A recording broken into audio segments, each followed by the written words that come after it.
Vermont Gas Systems Inc. of Burlington is moving ahead with plans to extend its natural gas pipeline out of Franklin and Chittenden counties in Vermont, south to Middlebury and Addison County, west across or under Lake Champlain to the International Paper Mill in Ticonderoga, New York, and ultimately southeast to Rutland County. In this interview, Steve Wark, Vermont Gas Systems Director of Communications, talks about justifiable environmental and biological risks the company is prepared to take to open markets and create new customers. This is EntryPoint. I'm Richard Alcott.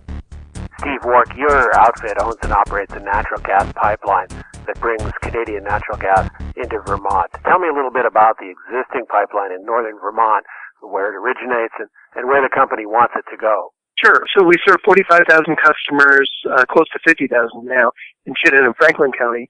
And our pipeline starts at the Canadian border in Albert, and it traverses Chittenden and Franklin counties with about 780 miles of transmission and distribution pipeline. Right, and the plan is to extend this existing pipeline down at the first phase into Middlebury? Yes. The long-term plan has been to try to serve Rutland, because if you look at Rutland, there's 13,500 customers there, another 3,000 to 3,500 in Addison County, and that western quarter represents a tremendous opportunity to help people cut their fuel bills in half.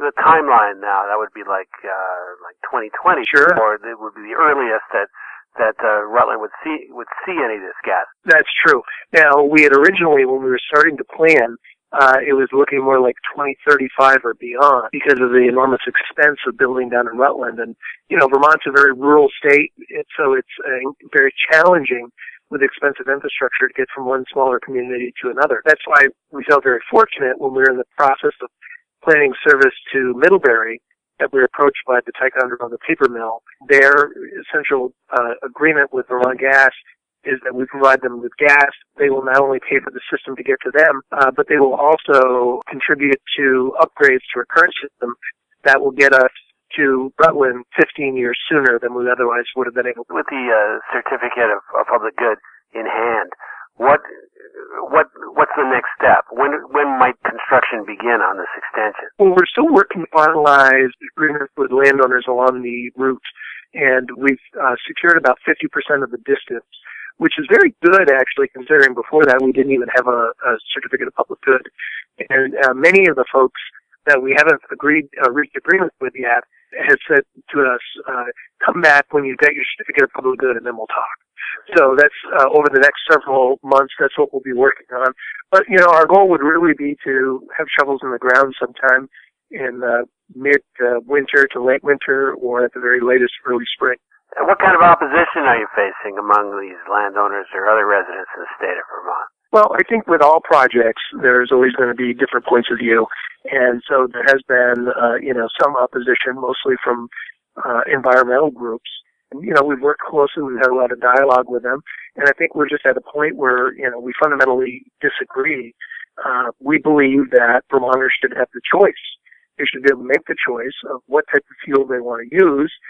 Others would prefer to make that choice for them. So, we can't understand why a group would want to deny Vermonters access to a cleaner, more affordable fuel. And, and so goes the discussion and in case of disagreement about the natural gas infrastructure. Well, I did read, I just wanted to run this one thing by you. I read in this op-ed piece that was scheduled for the paper, but now is not going to be in the paper because we can't track down the guy who wrote it. But I copied a sentence from it, one sentence from this op-ed to give you a taste of what it was. Let me read this to you and let you respond. Sure. He says, nowhere in its voluminous petition filings has Vermont Gas Systems demonstrated a credible way to quickly extinguish any fire caused by a rupture in the main transmission line, because the hard truth is there is none. Standard course of action is to stand back and let all the fuel between safety valves, which are 8 miles apart, burn off.